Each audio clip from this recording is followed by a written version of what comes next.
It doesn't matter if you're doing the keto path or if you're buying into something like Herbalife or Slimwell, they all work, right? They all work in the sense that they help you lose weight initially.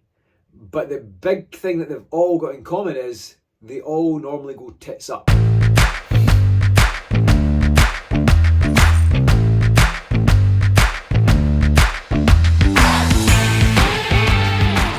Welcome back to the Fit Dad Revolution Show, and we're going to talk about today, we're going to talk about diets, all right? We're going to talk about why diets are shit.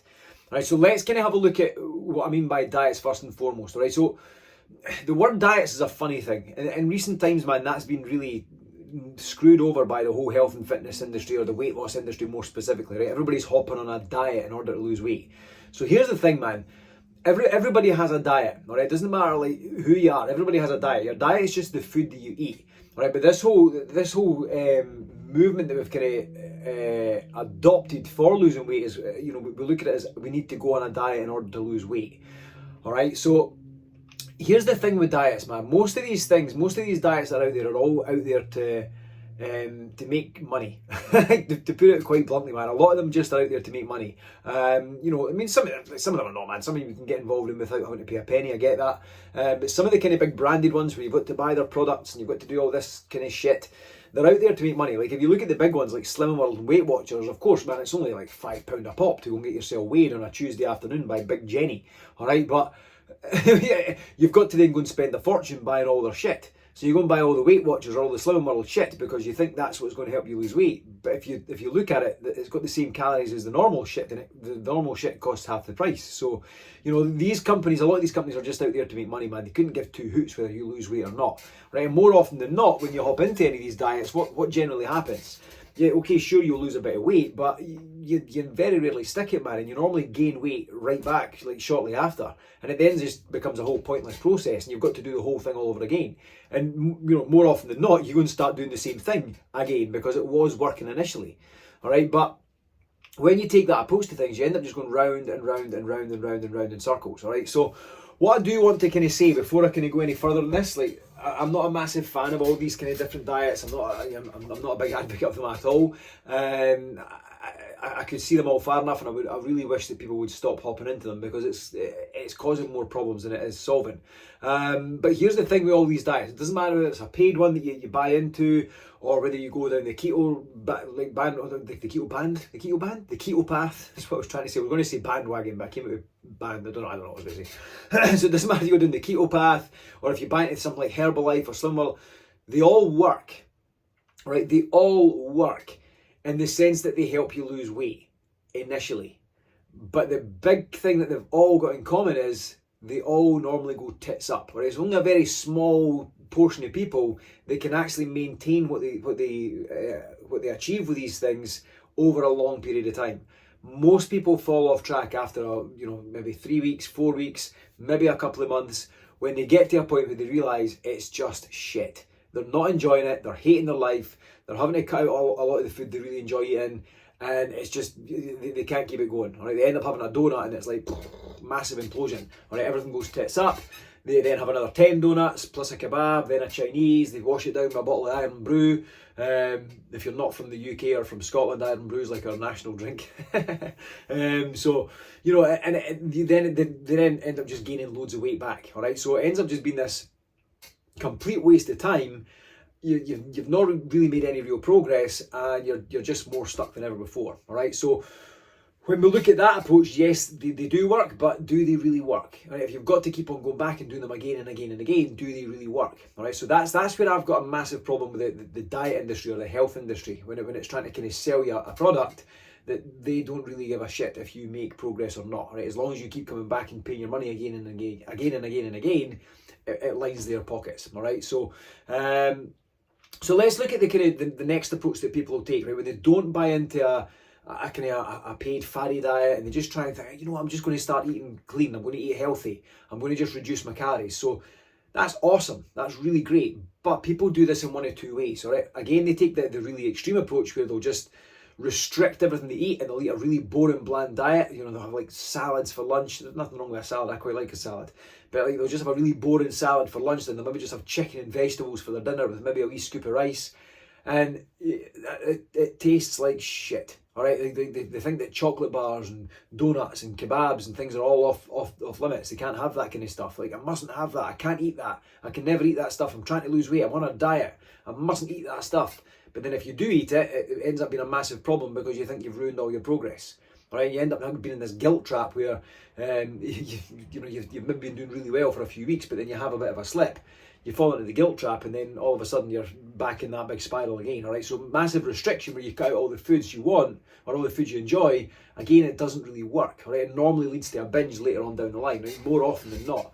And then the other approach that we take is where people just completely slash their calories and they eat next to nothing. All right, so like, I speak to some men sometimes that tell me they're eating like 800 calories, or sometimes like 1500, 1200 to 1500, which is great, but again, it's not sustainable, man. For the most part, that shit's going to leave you really hungry. All right, if you're eating that low amount of calories, you're normally going to find that you'll be absolutely starving. If you're skipping meals for breakfast and skipping your lunch, or you're maybe having like really, really small meals, you're going through the course of the day and you're absolutely famished, you might be able to keep that going for a certain period of time, but then you're going to get to a weekend, or you're going to get 3 weeks down the line, whatever, and you're going to want to inhale a Chinese. And it'll probably not be a small Chinese, man. You'll probably get absolutely everything. All right, and then you'll end up in this binge and restrict sort of cycle where you cut things out through the week, or you restrict your calories so massively through the week, and then you go and overconsume massively at the weekend, which is going to put you into an overall calorie surplus over the course of the weekend. All right, so regardless of what kind of approach you take, these things are all, they've all got a massive flaw in the sense that they're not sustainable.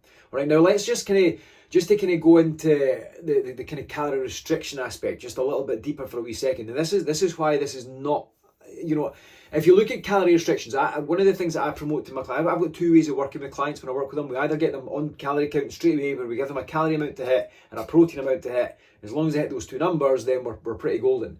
Some people don't want to count calories. If you've got serious relationship issues with food where you start counting calories and it becomes obsessive, then that's not going to be a good approach for you. So we need to look at how we portion your food properly and actually give you a framework to follow that takes the stress away from all that and actually gives you a good understanding of how to eat properly. Right? There's a couple of different ways we can look at that. But if we look at this from a calorie counting perspective, if I just say to you, right, okay, you're going to eat 1200 or up to 1500 calories as a guy, as a man, all right? For some women that might be okay if you're a bit on the smaller side, depending on activity levels and all that kind of stuff. When you restrict your calories to such a low point where you're not eating a great deal of calories, there's a couple of things that are going to go on, right? Of course you're going to lose weight, man, because you'll maybe hear these people that talk about getting into starvation mode, like, oh, I ate really low calories, but my body went into starvation mode, so I gained fat.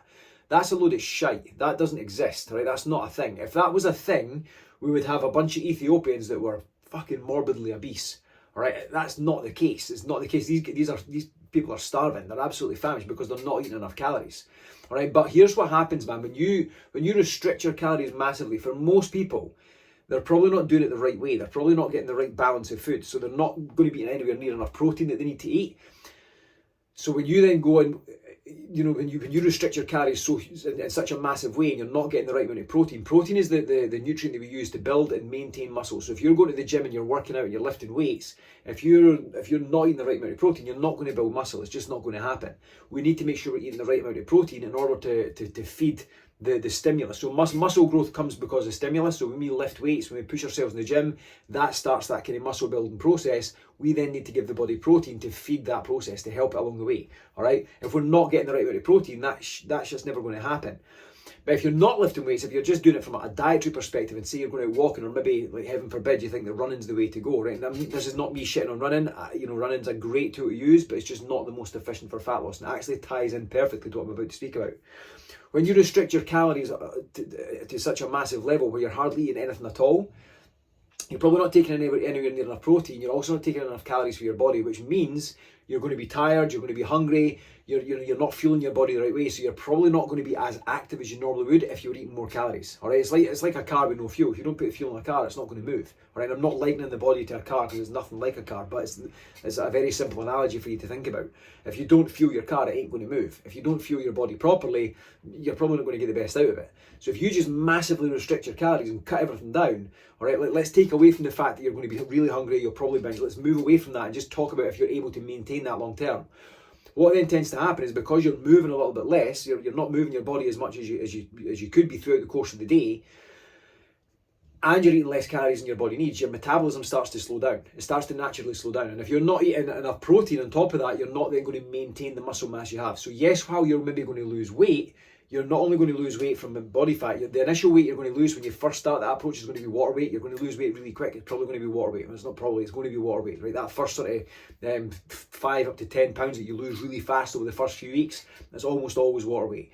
There will be a bit of body fat in there for sure, but if you're not eating also the right amount of protein and you're not giving your body what it needs and you're not doing something to stimulate muscle growth, you're probably going to lose a bit of muscle mass in there, which means your metabolism, like I said, is starting to decline, it's starting to come down, all right? We want to be maintaining and building as much muscle as we possibly can so that we can increase our metabolic rate. So what then happens?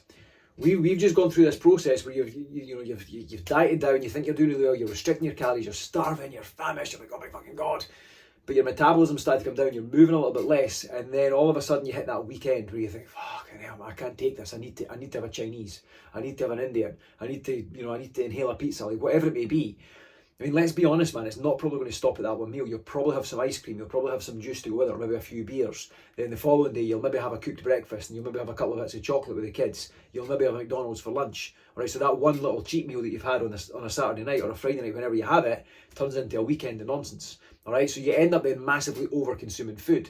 Now, because you've gone through this process and your metabolic rate has started to reduce because it's adapted to what you've been doing, you're then in a position that it doesn't really take a lot for you to massively overeat. You put yourself into a massive surplus and then you start to gain weight.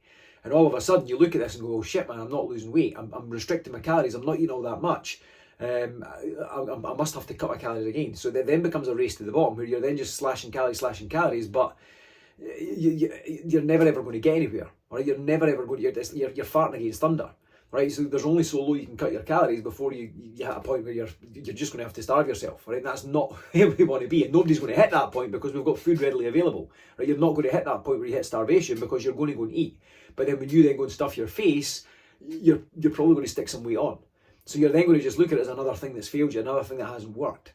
All right, so a much more sensible approach to take, and then just to kind of bolt onto that as well, this is where running can be problematic for people if they go this extreme starvation approach or this extreme calorie cutting approach, and then on top of that they go out and they start pounding the pavements. They're burning up loads of calories. They're burning loads of calories when they go out and do the exercise.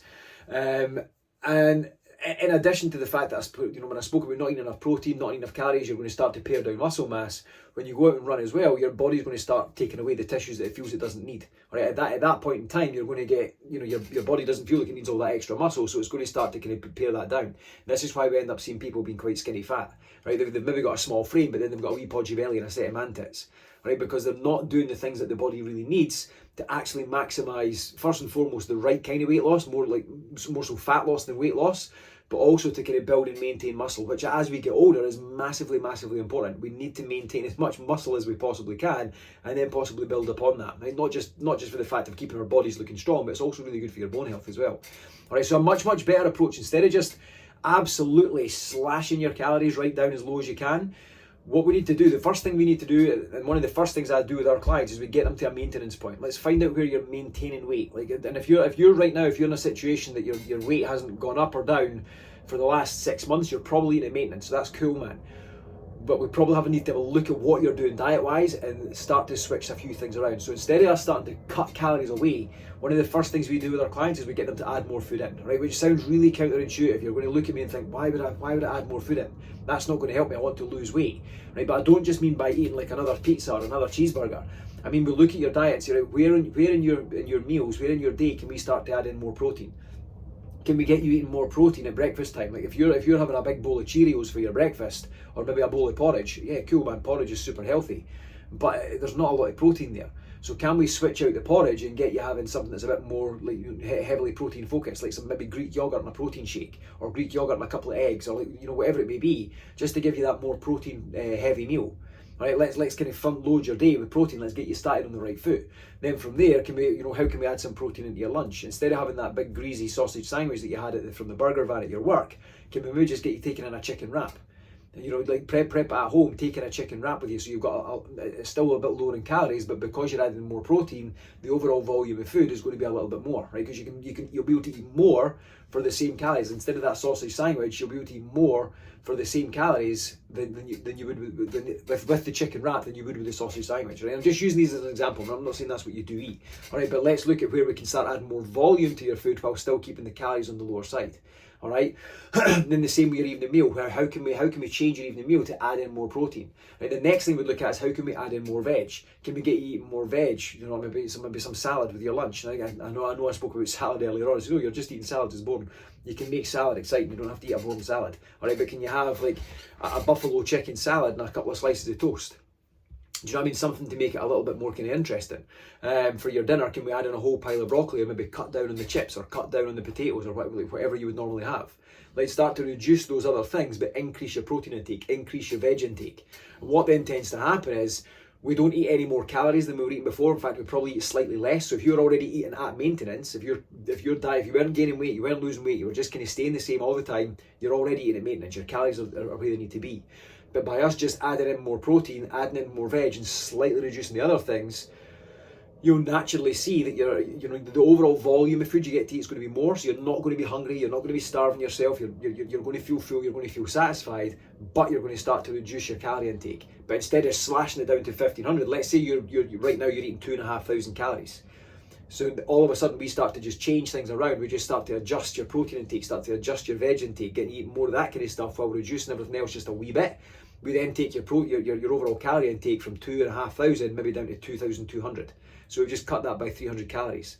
Now let's say you're having a couple of juices through the day, or maybe some really sugary coffees. Can we then start to reduce the coffees and get you drinking more water? Right? Can we get you to reduce the fizzy juice and start drinking more water? When we do that, again, provided you're not just drinking juice zero, because there's like next to no calories in that anyway. But if you were drinking like fizzy juice that's got a load of calories, like a big pint of iron brew every day, by reducing a bit of that and then drinking more water, you're naturally starting to reduce the calories there. So we might then take you down to 2,000, which still sounds like a drastic cut from 2.5 to 2,000, but that 500 calorie reduction is probably going to be all you need. You don't need to go down to 1,500 calories. Now, what you're going to notice when you do this is you're going to have more energy. You're not going to be starving all the time, because the volume of food that you're eating is much, much higher than the volume of food you're eating when you slash yourself down to 1,500, especially when we get the balance right and get you eating more protein.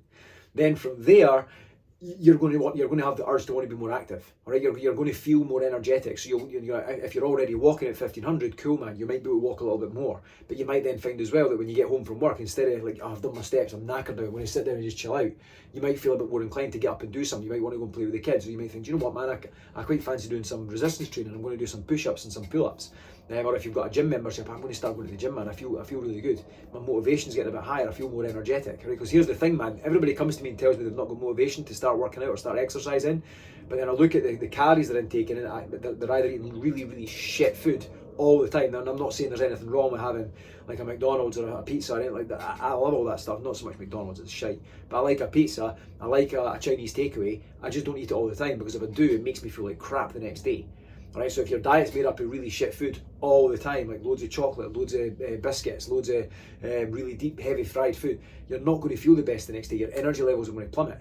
Or if you're starving yourself and you're putting yourself on a really low calorie diet and you're thinking, I want to work out, but I just can't be arsed, I have no motivation. It's because your energy's in the toilet.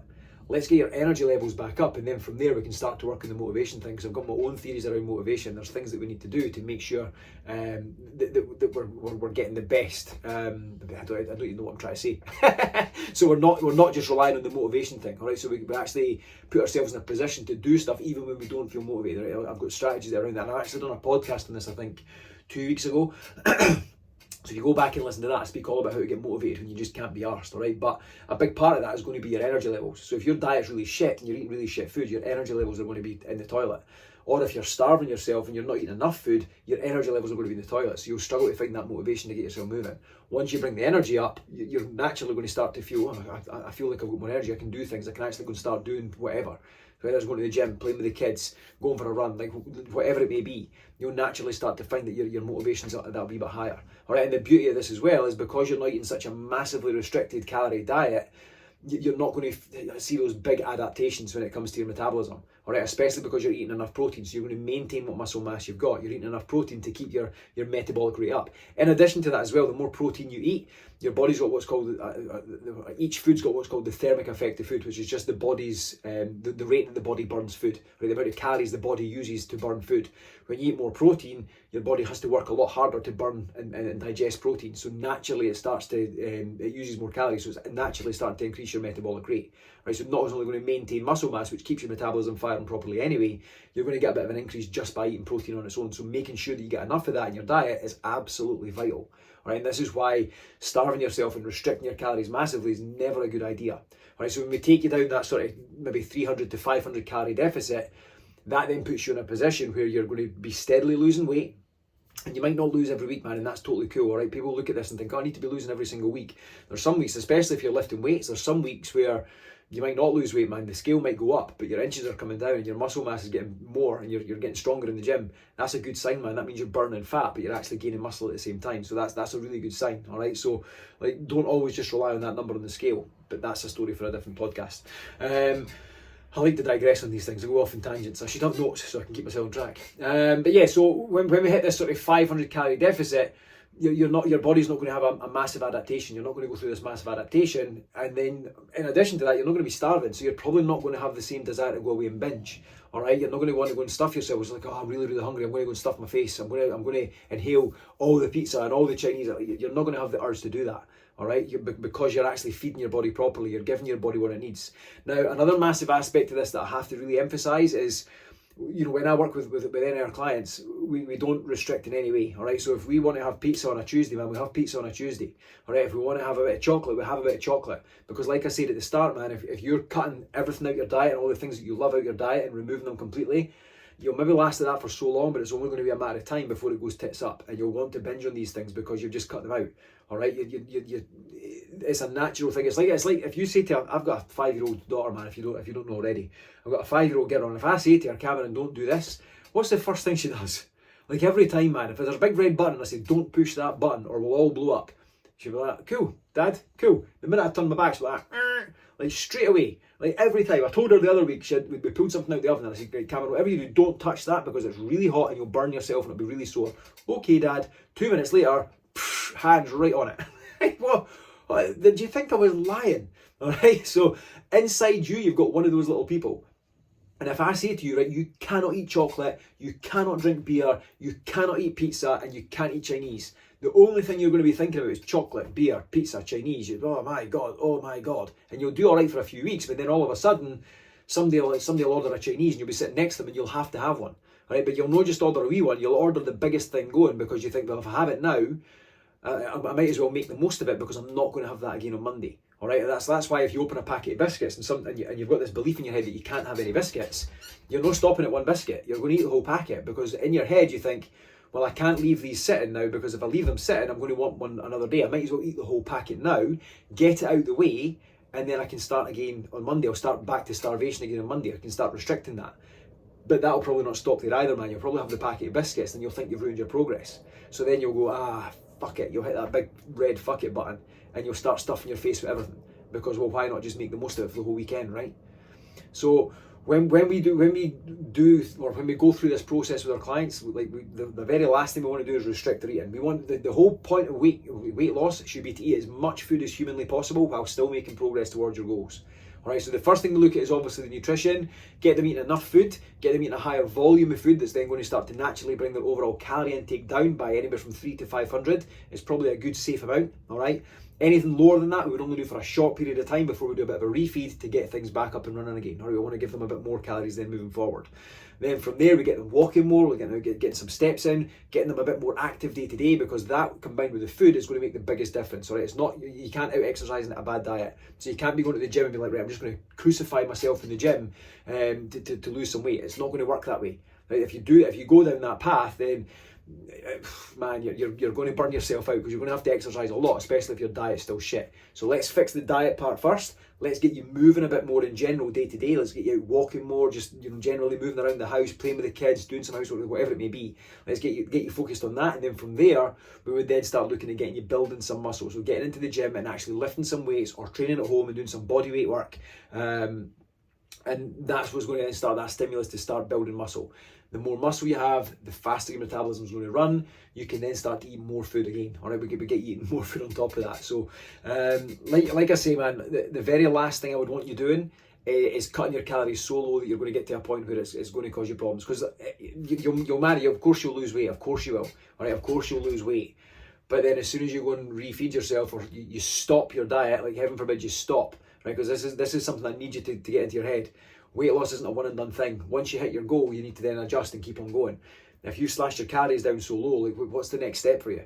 Like if you're going to have to probably increase calories if you want to go and run a race, or if you want to get on stage, you're going to have to increase your calories, which is then going to cause you're going to have to go through a whole new process to start increasing calories again. So let's not take you down to that really low point straight off. Let's get you in a nice balanced place where you're eating enough calories for your body to give your body what it needs, while still making progress towards your weight loss goals. All right, once you get that in place, you're going to find the whole weight loss journey so much easier, I promise. All right, so anyway, that's us for this one, man. I hope that made sense. Like I said, I like to keep these things as simple as I possibly can. I sometimes go off on tangents and start to rabbit a bit, but I hope that did make sense. If you've got any questions, I'd love to hear from you. So either if you're watching this on YouTube, drop me a little comment down below. If you are listening to this on the podcast, either on Spotify or on Apple Podcasts, or one of the other whatever platforms are out there, and you can't leave a comment, I don't know if that's a thing you can do or not on podcast, then just jump across to my Instagram at IanJackFitness, connect with me on there, send me a message. I'll be more than happy to help with any questions that you've got. All right, so that is us for this one. If you haven't done so already, please hit that subscribe button, turn on your notifications so you can get notified anytime the next episode drops. I'm going to try and drop one of these every week minimum. Try and maybe do 2 a week if I can, but definitely once a week at the moment. So make sure you hit that notifications button, make sure you hit subscribe button, and share the love, man. Let's share this to as many people as you can, so that we can get this message out to more people and stop the confusion and all the difficulty around about fat loss, because it seriously doesn't have to be as difficult a process as you think it does. It can actually be fairly simple. Doesn't mean it's easy. It can be fairly simple, and it can actually be pretty damn enjoyable. All right, so anyway, take care. That's us for this one. Thanks for tuning in. See you in the next one. Cheers.